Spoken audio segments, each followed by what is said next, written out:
Jimbo letu la Nyamagana limezungukwa na maji, lakini ukitizama ziwa Victoria kwa namna ambavyo tunalitumia si sawa na mahitaji ya wananchi. Nendeni mkatimize wajibu wenu. Kwenye Chama cha Mapinduzi tulikuja na ilani, mlisimama wenyewe mkainadi, kuna ahadi nyingi tumetoa kwa wananchi. Naomba niwaase tu kwamba wananchi wanahitaji matokeo kwa kipindi cha miaka mitano.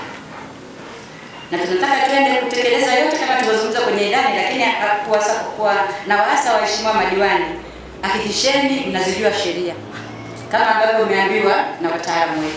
Mmekula viapo vingi vya uadilifu hapa, mmekula kiapo cha maadili hapa.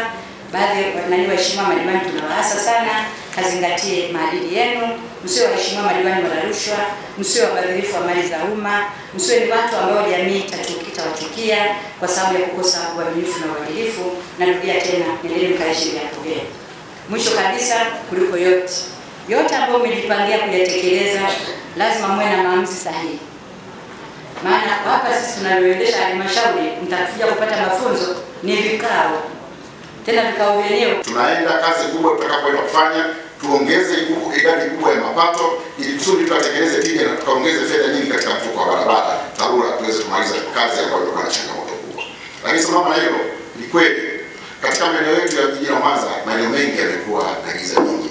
Barabara ambazo zilikuwa zikitengenezwa na barabara tulizonazo za muda mrefu, nyingi zilikuwa zinatumia taa za umeme. Na sasa hivi yametokea mabadiliko makubwa sana kutumia taa sola. Lakini kwa kuliona hilo, kwa kazi ya kwanza ambayo serikali tulifanya, mimi nikiwa mmoja ya kinara ndio sasa mkataba huo, ni utengenezaji wa barabara ya kilomita 14 iliyokuwa inatoka Gongwa kwenda kutokea Igoma.